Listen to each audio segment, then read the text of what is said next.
The Hot Wheels Railroad is already pretty rare, and if you've never heard of it before, I wouldn't blame you. I've made plenty of videos about the Hot Wheels Railroad already. If you haven't seen those already, check out the link above or down in the description. But today, we're going to talk about one of the most rare items of the line, and that's this 060 steam locomotive. This is for the Atchison, Topeka, and Santa Fe, number 5678. Santa Fe actually ran steam locomotives like this, but never with this number assigned to it, but again, I've kind of gone over that in a separate video, but I wanted to go over the features and things that make this engine special, besides the fact that it's the only steam locomotive in the lineup. So this engine actually came in a set. Normally your gift sets that you could get engines in had a locomotive and either two freight cars or a freight car and a caboose.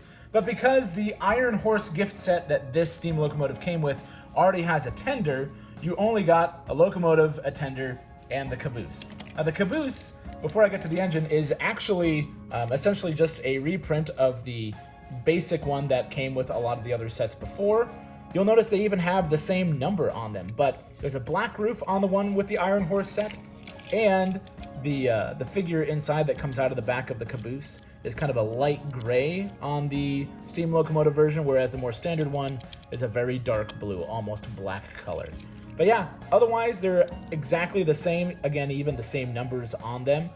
And that kind of leads me to how I found this steam locomotive. So before I get to the details on that, this was not a new in-box set, and if it was, I'd probably be in debt quite a bit because this gift set is incredibly hard to find. They didn't make very many of them. It never came with any other Stow-N-Go sets like the Freight Yard or the Super Rail Station.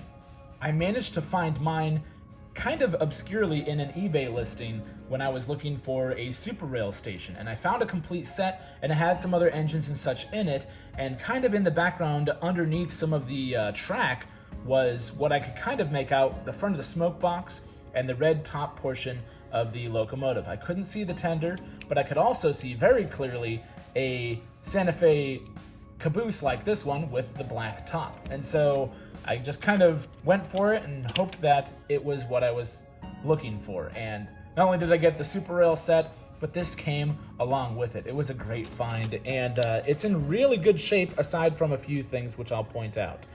First, you can kind of see the Atchison, Topeka, and Santa Fe logo has very much so worn off on this side. It's completely gone on the other side, which is a bit of a shame, but that's all right. The tender's in pretty decent shape, although one of the trucks is broken back here ever so slightly. It still rolls and everything. Thankfully, these are the same trucks that you get on the standard freight cars, so I could go through and just find a freight car that I'm not using and swap them on.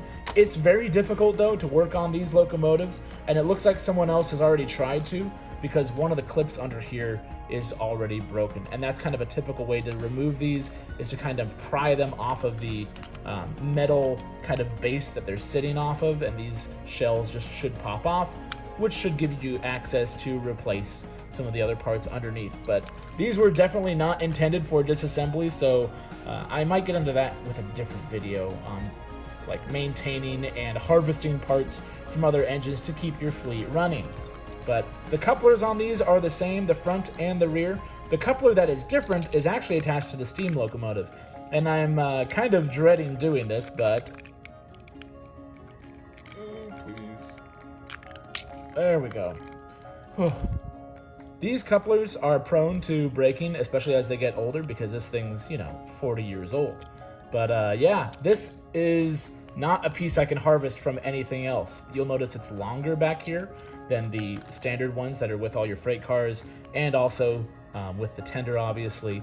But you want to make sure that this coupler back here is in good shape, because not only is it, again, specific to this locomotive, but there's also not another way to attach cars because there's no coupler on the front of any of the steam locomotives. They just kind of do their thing. There's no way to double head these, no way to attach stuff from the front. It's only from the rear, which is typically where your tender comes in. Then your tender has a coupler on the back of it. So make sure if you're finding one of these used that this works, because there's only one of them. Other things that are unique to the steam locomotive, one of the allures of just having a steam locomotive is seeing the running gear. My son especially really loves this feature. It's just more fun to watch things moving around than it is just to see, you know, diesel trucks moving. You can't really see the wheels moving as they're going. So this is a lot more fun for kids. My example was bent on this side. You can see still a small indentation here, but it's a very thin metal, so I didn't want to mess with it too much. I just wanted it to be free running, and it runs quite well now. But that's something to keep in mind if you find a used example. Make sure that if these are bent, just push them back into place very gently, because that metal's pretty thin. But you'll also notice underneath, only the front and rear wheels are grooved. There's nothing on the middle set, and that's so that way this guy can rotate on the track, on the curves, much more easily. If they were all grooved, it would likely bind up on tighter turns, and this guy has zero problems running around on our plastic Hot Wheels rails back here.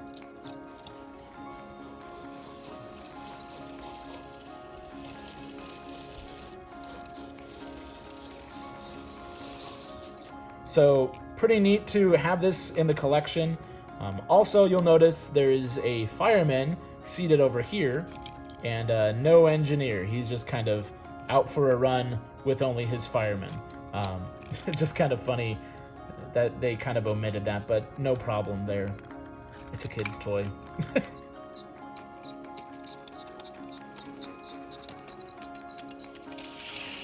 Speaking of, these are from the 80s, so again, difficult to find already, and definitely something that you want to, if you do find it used, you want to find one in good shape, because finding parts for them is pretty much impossible. But that's getting to be the case for the Hot Wheels Railroad anyways.